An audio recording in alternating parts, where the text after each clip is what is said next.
everyone. This is RevoSquared. This is Mo Plays Shenmue. Wow, that was a good game. So, I mean, we'll do the full-on introduction, but just to say so far that you've played about an hour and a half of Shenmue, and I want to talk to you about your first impressions and things like that. But just to say a little bit about why I'm doing this is because I'm really excited, because I wanted you to play Shenmue for a long, long time. I mean, how long have it been? About 10 years, I think. Since probably the first time I ever met you, you were playing Shenmue on the Dreamcast, and I've seen you play a couple of bits, so mainly the mini games really than anything else, trying to collect the little toys. That's as far as I'm aware of the game.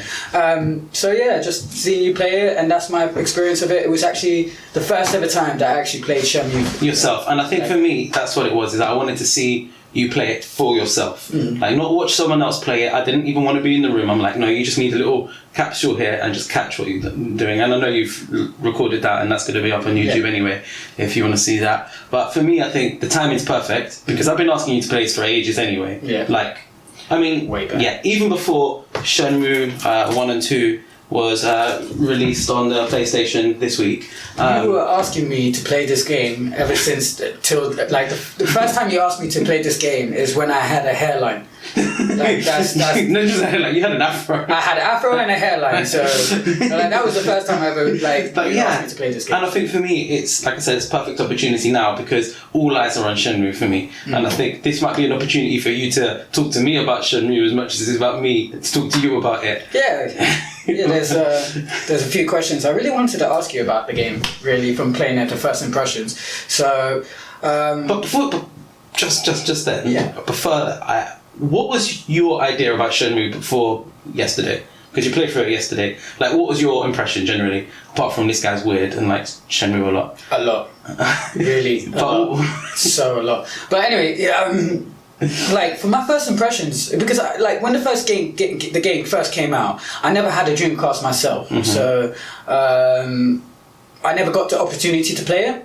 I wanted to have a Dreamcast because I wanted that little memory card that you could use it in the arcade machines for Sega and then play for free. But I actually love the Dreamcast as a console. You really? Yeah, I think it was a good concept, but like the Wii U, it was just a flop. It was definitely something that came out before its time, with some of its capability with the browser and online gameplay.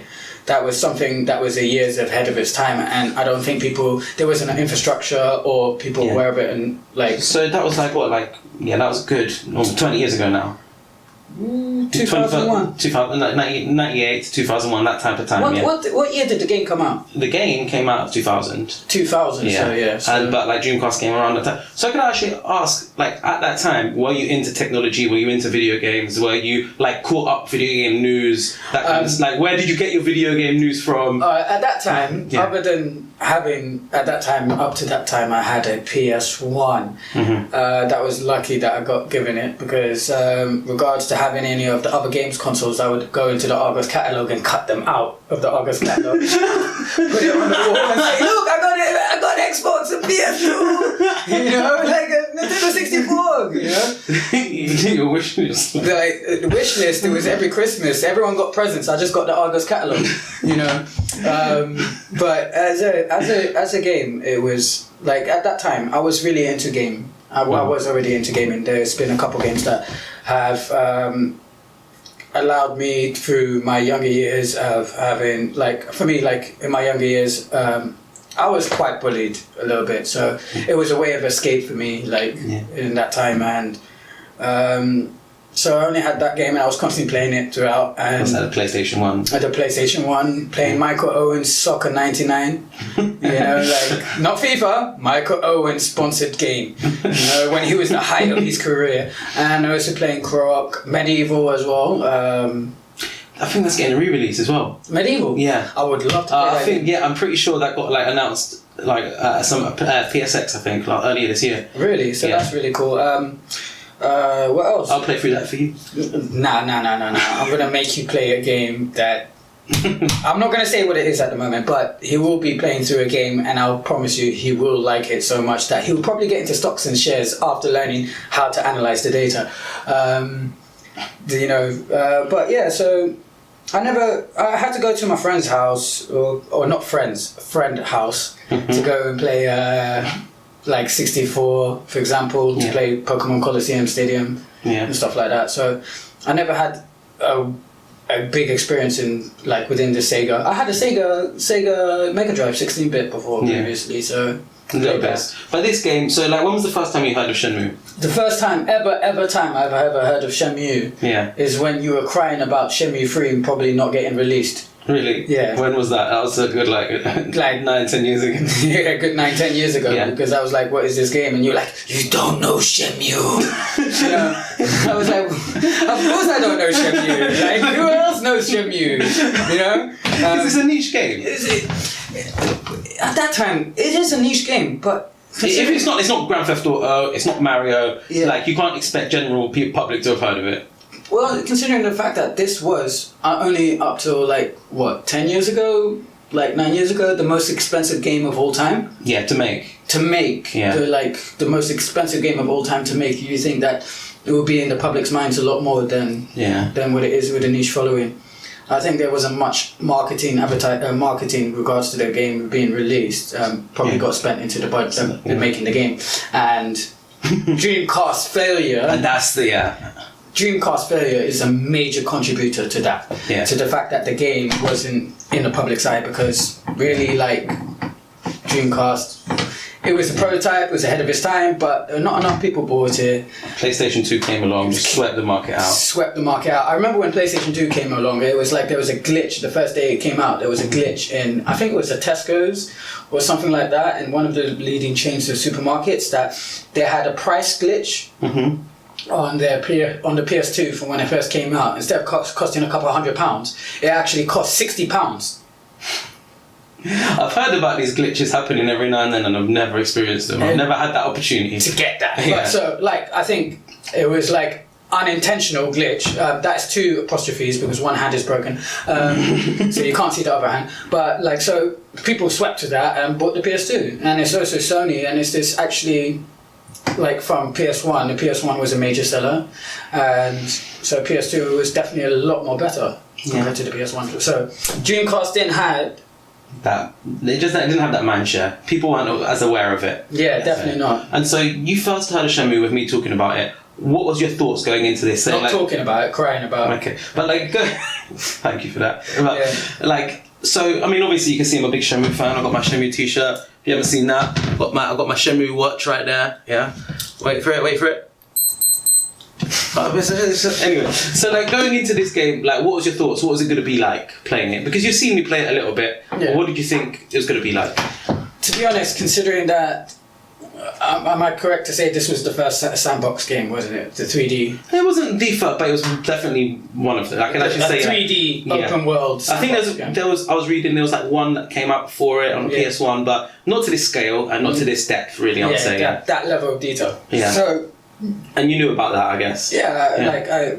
I knew about it just a little bit, just hearing it from you. Mainly, and hearing from the other Shenmatics and Manics, you know, out there, yeah. Shenmanics, Shenmaniacs.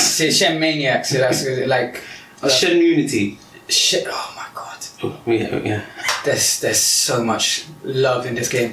But, like, for me, like, the first time, like, when I first played it, and I got to consider, I was playing it, and I was really impressed, honestly, like, from when I played it, like, how much detail and depth it was in the game.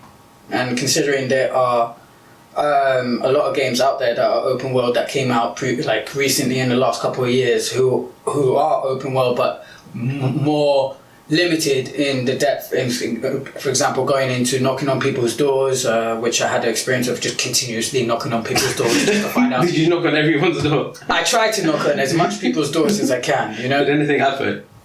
Nope. Just like, oh, they're not in. Oh, I guess they're not in. So it's just that, and and I just remember that, like, I want to say one game, for example, that compare it with. That's what I really want to do is Sleeping Dogs. Yeah. All right, set in like Asia, open world, from Epic Games.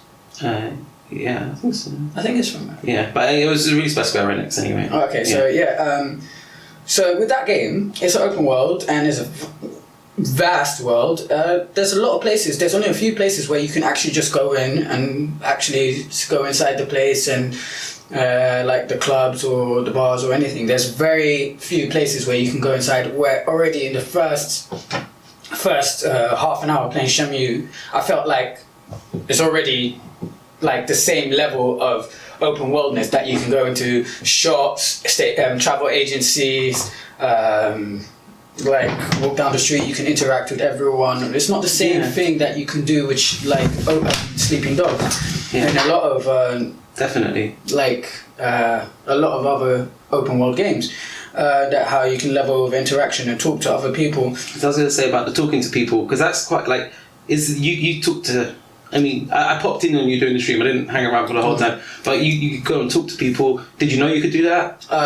No, I just thought they were just bystanders there, you know, just that they would just move out of your way, they won't really talk to you or anything like that. So who's the first person you interacted with? You came like, so the game starts, obviously there's a huge like cutscene, right? You know, from the beginning, you wake up. Like, what do you do? What's the first things you do? The first thing I did was look around in the room, go out of the room. Then I accidentally went into a toilet, like just opened the door. I was like, okay, there's a wooden door. Is it actually a door or is it actually a wall that's got a door painted on it? And I went through and I was like, wow, this is actually quite deep for a game that came out 18 years ago, that you can go into any other rooms and a lot of the rooms and stuff like that, and the detail into the toilet that was on the floor, built into the floor. You gotta do them squats. Them thigh muscles have to work out, man. Them quads, quads and hamstrings. And so like I was really impressed with that. The first person I talked to in the end was, I think it was I don't know who she is. I don't think anyone does. Is she a slave? Is she a maid? Or, you know? I think she's like... She paid me money. I was like, God damn. I think it's like, so she's like a live-in nanny kind of person, but has just lived in that family home for a long time and like cares. Okay, but she's, I don't really know. I don't know, it's weird. I can't explain that, but I just kind of assume it's like an older person that lives there and cares for you. And he's like paid to look after, you know. Paid to look after. So it was the person... Like an au pair, but for like adults. So she was the first person. Ine-san, and then after that I spoke to Fuku-san. Fuku-san! Yeah, Fuku-san, which has a funny name for me, like I nearly accidentally say, I actually did say. I spoke to him, and then I went and saw a little girl with a cat outside, with a cat in a box that she was a little kitten whose mom got run over by a black car. Which, by the way, in this game, in the first hour of me playing it, I had to constantly ask people, have you seen a black car? Which is kind of a generic question, or is it really? Because is it in that area like everyone doesn't have a black car? But I'm thinking like, did you see many cars? No. And like for me, it's like that level of detail. It's like they wouldn't just forget to put cars in. Do you know what I mean? It's like it's quite a hilly area. It's quite like that would have been quite an expensive car. Everyone just has little mopeds. Yeah. So say it. So what? Like I think if you're really trying to find out and get because his quest is just trying to find the person that killed his father to get revenge. Yeah. And if you're really in intent to do that, then you would actually be a bit more specific than just a black car and men in black suits, black ties and black sunglasses. You would be like saying, this is the make and model of the car, this came out in 2008, it can hold 40 miles per gallon. You know, you would have done your wiki search properly to find no wiki then, bruv, 1986. Oh, okay, cool. At least you know when you see an insignia or a badge of a car, like you'll find something. Or at least the size of the car, the shape of the car was. Yeah, it's a 4-seater, 5-seater, or 3-seater. So you spoke to the little girl, and so did you? Like for me, it's like, did you realise that cat and you have a lot in common? I could see some common things about it, like the loss of a parent. On the same day by the same people. On the same day by the same people. So like that's no fright. Yeah, of course, man. Like I'm just like, come on, man. We gotta think about like. You're just trolling. You like, let me just give the cat away. No, like it's sustainability, you know, in the world. Like fish is overfishing happening in the world, and I thought, like, give it some tofu so we can be actually raising up vegetarian cat, because I have seen a vegetarian dog. I felt so sorry for the dog. I felt so sorry. Like, the dog did not have no will to live. Like, I don't know. It didn't bark. When it tried to bark, it was just like, woof. It didn't have that, not testosterone, the animality of it, of that. And I only learned that word animality from Mortal Kombat. Release your animality. But with the game, it's so like you're interacting with like different people and things like that, and that's quite interesting. And like you usually find your way into the town. But like, what did you think about just like picking it up straight away? Like, what were your first impressions about just like moving, like about exploring the world? Like, what do you think this game is gonna? Was that kind of like how you expected it to play like, or? You know what? I'm actually, at the moment, I'm slightly impressed with how much detail and how much of a cinematic setup for the game is already beginning with. Like how much cinematic scope the game had from the start off. It sets up the protagonist and antagonist. What do you think of that? It has that kind of like movie feel, because then it's a bit. I'll say one thing. Yeah. It's a bit cliche.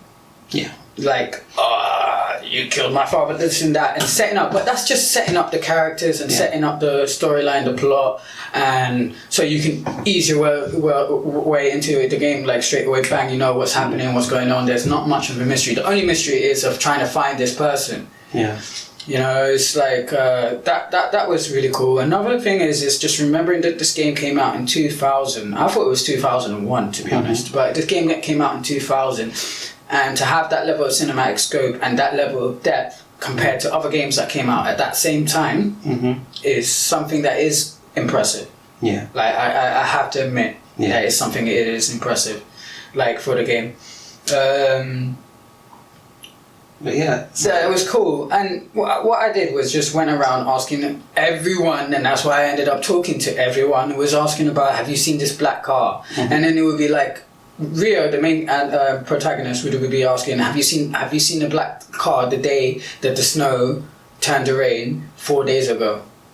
Okay, it's cool. I want to make a mention, like every single person I asked was like, Rio had to say the day, what it was, and what the black car was. There was one person who I asked, and Rio just literally just asked that person have you seen a black car? And that person went and replied back, what, you mean the day that the snow turned to rain? And they were like, no, I haven't. Wait, how do you know I was particularly asking about that day? How do you know? Like, that's 4 days ago. I didn't ask you, have you seen a black car today or yesterday or anything like that. That was 4 days ago. Yeah. So that was a bit suspicious for me. Like you're involved. Like, it's like, have you seen my chocolates? Oh, what, you mean the dairy milk? Yeah, no. Yeah, exactly. I didn't tell you they were dairy milk. I just said chocolate. It could have been Bourneville, it could have been Lidl or anything like that. But you know exactly what chocolate I'm talking about. So you must know something. It's elementary, And so, okay. But like where did you get up to in the game? Like, what was the... So... Where are you now? Where am I now? Where I left off is I was asked, after I asked Rio's booty call Nozomi about... Cutie, right? Cutie? Not cutie?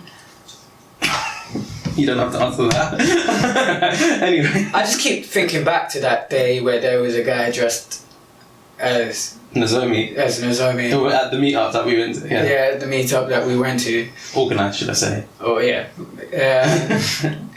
And that was that was where I left off asking her what happened, and then after that it was like literally just going around, and it got really late, and I went to the bar, and I left off with speaking to that guy who looks like he's a part of, I don't know, Gucci Gang, with the hot dog guy. Yeah, like Gucci gang. Like, he's way ahead of his time, like, think about it, he's already got the plaits as well, he's got the little circle sunglasses that everyone wears in Shoreditch in East London. That is a cosmopolitan area, so he would have fit right in. And asking him, and he's responsible. Hey, Rio! Yeah, and he spoke with a Jamaican accent. That was cool. A very bad Jamaican accent. That that was not cool. but his reply was because I found out, okay, they're Chinese, I guess, and then his reply was, ask the travel agency that I was previously in before and talking about the black card they seen, and they said no, they haven't. He told me to go back there and ask them about Chinese people in China or Chinese holiday or whatever. Yeah. That's when what? The thing went. Yep, that sound saying it was a bit too late. So then what happened? And then just went home and went to bed and saved it. So yeah, day and night cycles. Day and night cycle. Did you know that was going to be a thing? No, not really. I thought that was really amazing. Like, actually, really cool. Like, that was really cool thing about it. It was like how when it became a certain time and it was already getting late. It was getting dark. It was coming to twilight, and then once twilight happened, then the street lamps turned on. It was a little cutscene. And what did you think of that cutscene? I thought that was really cool because it makes you, like, allows you to immerse yourself more into the game world, into that world that the game sets itself in, and so it makes it much more immersive and much more realistic. For example, that was a really, really nice little touch, you know, for it. It was really cool. Can I be honest? Yeah. Alright, there was one. Feel free, but this is what it's about. Cool. There was one point in the game that I went around asking little kids, "Have you seen a black car?" And one kid said, like I asked him, "Hey," and he went, "Hey, do you want to play?" And I was like, no wrestling today. I was like, man, you're an adult. Like, why are you wrestling with kids? Like, what's going? Like, but I'm not saying that. Maybe it was just weird. It was just slightly weird.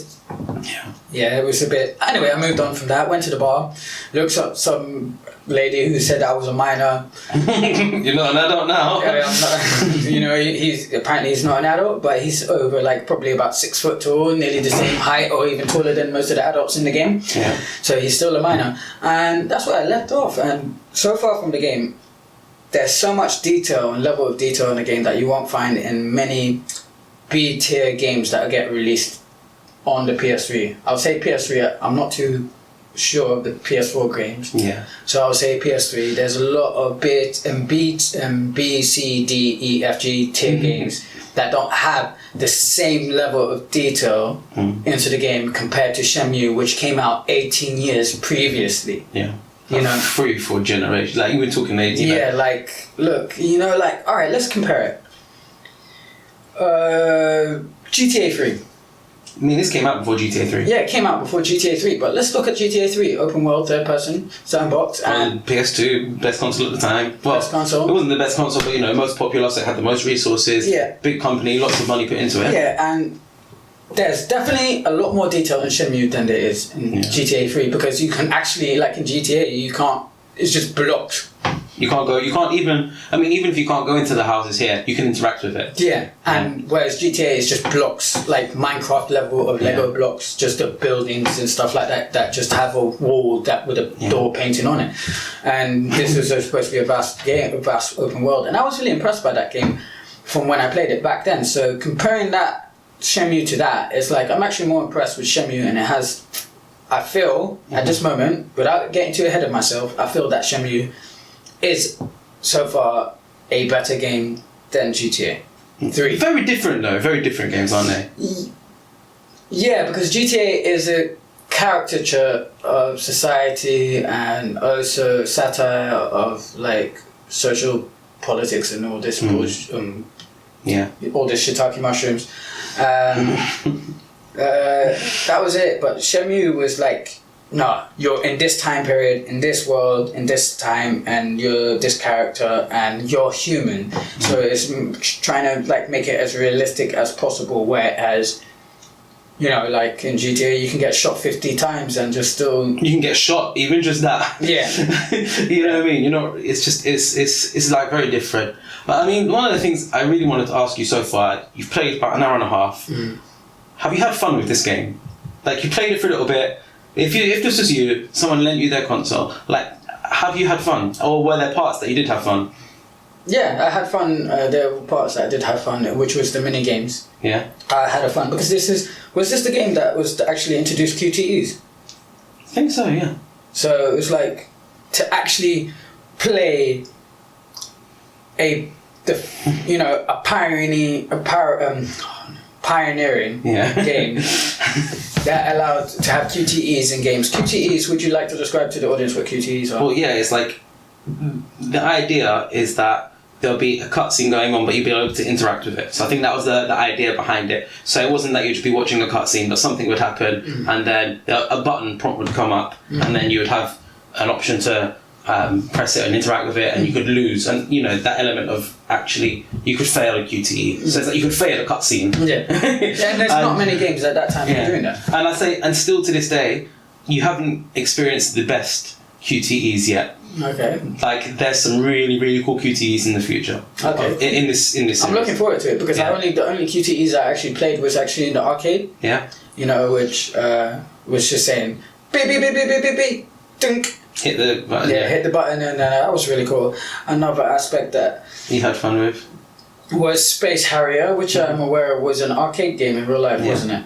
Yeah. So and on like the Sega consoles at the time, yeah. And so to incorporate another game within another game is Gameception. And this was before Inception that this game was doing Inception. Yeah. So that was really cool. A game within a game within a game. It was really cool. It was a really nice experience playing that. I really enjoyed that. I enjoyed playing darts, even though it was just I had too many points. Like if someone was actually doing that in real life, they wouldn't be allowed to play darts. My eye! Did you actually? Was it you who got a dart for your foot? Yeah. It bounced off of the dartboard. Was playing at our friend's house on Mike's, and then it hit the dartboard. It just like went right into the top back. The skin in between the toes. It pierced it. So it didn't like go into my foot, but it pierced the skin. Yeah, it was just like. It was like more shock than anything. So you got a game so that was a really cool, interesting thing. What? Yeah. The cute playing the darts and back in 1986 before, which is the game is set in, is when I woke up and first started the game was December the 3rd, 1986. Was it December the 3rd? No, this is a different date though. It's just a different date. Is it November 29th? But don't ask why. That's the date they put on it. Don't ask why. Okay. Alright, cool. Oh wait, no, this is the day the game starts. Because 3 days, remember it's like you spend 3 days in bed or whatever, sleeping. And then you wake up 4 days. So December 3rd, November 29th. So this is the day the game starts. There we go. There we go. Figured it out. Yeah. Mystery solved. There we go. But we still don't know the mystery of how this girl knew I was talking about that particular day. But yeah, so you're saying like bits you had fun. So you said like the mini games, playing Space Harrier, playing like darts and things like that. What about just like in the world? Like, did you enjoy interacting with things, playing it? Like, were you having fun? Yeah, I was having fun, especially with the drunk people coming out of the bar. I was like, Mike, what are you doing, Mike? All right, yeah, all right, you better get home to your missus, all right, yeah? Yeah. I was actually just walking around, just interacting with people. That was really nice because it was like, it allowed me to immerse myself even more and more into the game. You got the vibe of this town. Yeah, I got the vibe and the energy of this idyllic town, which is somewhere in the outskirts and suburb of a city. Which was that was what the impression and feel I got from the game. In the beginning, in the cutscene, the first opening cutscene, I would like to ask, why didn't, because I spoke to Fuku after, when I needed to speak to him after waking up after 4 days or whatever. Yeah. And he was like, oh, what happened to your dad? It's like, bro, you ran away. After you got kicked out and thrown out, You didn't back it. You didn't back it. You didn't come back and help me. You saw me run into there and you knew what I was facing. Yeah. It would have been a 3-on-3 situation. But he was like, but it's true, no? It would have been a 3-on-3 situation. Because in the end, you can at least grab the rock or something from outside. Let's knock these men up. Let's do this thing, But let's do this. You were like, they kicked me out. I can't go back. They kicked me so hard that I'm actually moving backwards slowly away, like Homer Simpson into a bush. You know, like, and then you have the cheek to come 4 days later on and sit in the same dojo that my dad died. Like, really. He sat in the same dojo as my dad died a couple of days ago when you got, and he didn't look that injured. He got kicked once, basically. He got kicked once and he had a little head. He got kicked in the chest. That's what I gathered, yeah? And then he has a headband. He has a bandage around his head. What happened to you, bro? He was grazed it on the floor. He's trying to get compensation. He's trying to get compensation. Yeah, so... Have you had an injury at work? Which wasn't your fault. No, it wasn't. It was Landy's fault. Which is the name of the antagonist is Landy. What do you think of Landy? Landy! The mirror, the cherry tree, like all of this. Like, you killed the Zuyuan, like all of this, man. Zhao. Do you remember? Zhao Zhongming. Yeah, Zhao Zhongming. Yeah. The man you killed in Monsoon. In Monsoon. Yeah. There's elements that clearly I'll probably find out later on exactly what happened, but the cherry tree, these are the elements that I was saying. It was setting up the protagonist and setting up the antagonist and setting up the MacGuffin in the story, MacGuffin in the story, and I thought that was cool because it intrigues you and it has a little bit of mystery. Other than moaning about your dad died and wanting to get a revenge, I guess there's something going on with that mirror thing that I saw, which was green, so I'm guessing it was like emerald or jade or something like this. Yeah, it was like, that was interesting, but man, Fuku, man, left man, like, just left man. You can't rely on people like that, yeah? So, wait, was that a dojo? Yeah. So he was getting training? Yeah. And then he still ran away? Yeah. Like, man, he left it really bad situation, but I'm not going to go more into that, yeah? Any-san as well, why didn't you call the police? Or anything. This is questions I have to ask, you know, like, why didn't you call the police? Why didn't he come back? Yeah. Why didn't they do something? Do something, you know, like, at least, I don't know, like, barricade the door so they don't even get out. Or anything like that. And also another thing is, Ini-san, I have to ask the question with regards to the cherry tree, because she must have known about that. No? I don't know. What do you think? Partly, I'm just not going to give you any spoilers. Yeah. Like, ask me questions, and I'll feel free to like tell you. But like, I'll like story stuff. I'm not going to tell you that. Okay, so for me, it's like she's been there for a very long time. Clearly, from before I was born, or if she was a nanny or whatever, she was staying there for a long time and working as a maid or whatever, or a slave or whatever. But but. She must have known. She must have seen that guy one time, you know, digging a hole by the cherry tree and putting something in there. I don't know if she would maybe put two and two together. Oh, these guys are coming for that thing that's there. But, you know, like, it would be one of those things that would be like, he was acting suspicious that day. He hid something there. They're probably looking for that because any other day he's normal. But that was out of the norm. That's a bit suspicious, you know? Like, if you're not going to call the police or anything, just help him, save him. And also, Rio, his dad, he got beaten up pretty badly, you know? Pretty badly, yeah. Like, at least he got to have a kick and a punch and all this stuff against Landy, whereas Rio ran straight away and just didn't even get a single hit or attempt at a hit. You know, that was Fuku-san, my reconstruction of Fuku-san getting kicked out of the building. Don't lean on your chair. Yeah. It's dangerous out here, man. But yeah, what were you saying? That so far that was my only experience of the game. Really, those are the questions I have to ask. Yeah, cool. So what are you expecting? Like, what do you think is going to happen now? Because you're going to play through it to completion. That's the plan. Like, do this every week. We'll just kind of go through it. But what do you expect to happen?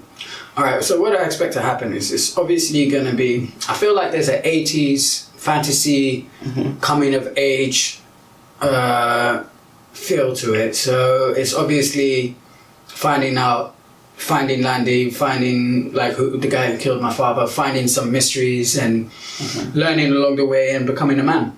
Yeah. About it. I feel like already I feel that he's gonna move on from revenge. Like in the end, because it's like revenge is just gonna tear him apart. Really, like you can use. There's two things with regards to a man seeking revenge. He can either one that revenge would like destroy him inside continuously, or it will empower him to actually go and get his revenge. You know, so I think for Rio is that he would develop and realize, okay, there's a bigger thing going on rather than my revenge, and we'll move on to that, which I guess has to do with the mirror. This is the mystical elements that I see within the game, like already, because it's like, okay, so why are these guys so fanatical, willing to kill a person for this? For a mirror, you know, like what is it about it? And I think that is something that's going to change the game that I'm looking for. Cool. Yeah, it's going to change the storyline. There's going to be the plot device later on in the storyline to say, okay, there's a bigger things going around than just looking revenge for my family, and allow him not to be as selfish. Yeah. So for me, like that's really cool stuff. What I wanted out of this is for you to experience it, and I want to get your thoughts and impressions. But what I hope, so that's what I want. But what I hope is that you will come to appreciate it as much as I've come to appreciate it, and you'll understand. I will never have the same level of appreciation. Wait! You played for an hour and a half. I'm saying I did, but I will never, guys. Like I know some things about Rob, that how much he likes this game, and I don't think it's fair for me to say this myself. I think he needs to go and say this for himself at a later point. Like your level of dedication to this game. Definitely. But what I'm saying is, maybe not to that level, but I hope that you'll come to appreciate it. Yeah. No, like really, like how, you know, like I appreciate the reasons why people have been campaigning for Shenmue 3 for so long, and based on what you're saying and like how you planning this, how you think the story's going to pan out, I'm really interested to see your thoughts as we go through this game. Yeah, so I'll be really interested in, like, I am interested already. It has my curiosity so far. Whether it has my interest is something that would need to develop at a later date. Yeah. You know, like as the plot becomes more enamored and more developed and has more depth. And also, like, are you going to continue having fun with it? Are they going to introduce new gameplay elements that are going to continue to be fun? Are they going to introduce stuff that's really awkward to control and like frustrating, or because sometimes games do that, and so you remember it is a game, it isn't a film, and like these are the things that I'm kind of I'm interested to see how you interact with them. So before we close up, did you want to say a couple of I wanted to say one thing. It's Rob has asked me to play this game for about 10 years repeatedly, and that's fair. And at this time, like I said, finally I will go and play this game. The day before I played this game, I broke my hand. Hence why you see this. You know, so I thought, yay! I can get out of it. I can get out of it. No, you still have to do it, mate. I've been waiting too long for this. He's been waiting 10 years for this. And so, like, guys, it's been a bit difficult, like playing the game with one hand. That has been. So what console were you playing this game on? Well, PC, but using an Xbox controller. So we're playing PC and using an Xbox controller. I would like to show you guys how I've been playing this game. So, like, as you see here, it's got the grip, but if you need the trigger button, I need to go like this to use it, and that was You can't do both at the same time. I can't do grapple and grip. So luckily I like the game that it's allowed it not to be too intense in using the buttons or the triggers at the back, and it's a lot more relaxed, and it allowed me to play the game actually. So that was really interesting. You know, I probably need to break my other hand too if I don't want to play this game. Just two cats, look around. Play over your feet, mate. We gotta get through this. We gotta get through this. And then we just see me going like this. But yeah, so I guess that's it, man. I think what we'll do is wrap up here. We'll be back next week. More impressions, see how far you get on there. And I'm sure the thing is, I think there'll be lots of people now kind of interested in how this carries out. So please, remember every week it's going to come out. Every weekend we're going to be putting this up every Sunday. So Can I just mention one thing before we finish off? It's actually the game. We're playing it in English. And the game, the voice actor for the main protagonist is someone that we actually have met spoken to. Yeah. And that was really cool. And thinking, just it was really the voice, like the voice. It was really weird to see him normal with this older guy having this big beard, you know, a bit more rounder, you know, like and this like Japanese kid, and then I heard him first, and we spoke to him, or you spoke to him, and then like hearing him as a man, yeah, he's an American guy, yeah, I'm American, hey guys, how you doing? And then hear him, hi, did you see a black car the day it snowed? You know, like, whoa. It's like, wasn't expecting that. It was a bit weird, I felt like. Yeah. But it is definitely a weird game. So yeah, thanks man really thanks for giving it a chance. Now I really want to see how you what your thoughts are going through this, the weird things that are going to happen, because weird things do happen, and like I just want to see how, what kind of weird. There's good weird and bad weird. Just characters you meet, things that come up, like and obviously you got like these mysteries that hopefully we'll find out a bit more about. You got Fuku-san, who's just going to be there, constant source of support and encouragement. Yeah, so because he couldn't do he can be encouragement, not support, because he didn't do the support. Fuku-san is going to be a source of frustration and entertainment. I'm just going to leave it at that. Okay, cool. But he's not a background character for very long. Okay, cool. He was always there. But yeah, thanks guys. See you next week. And like, if you want to check out Mo's like first impressions, click on the screen now, and you'll take to his Let's Play. So yeah, okay. Peace out. Peace out. Yeah. So yeah, I think that.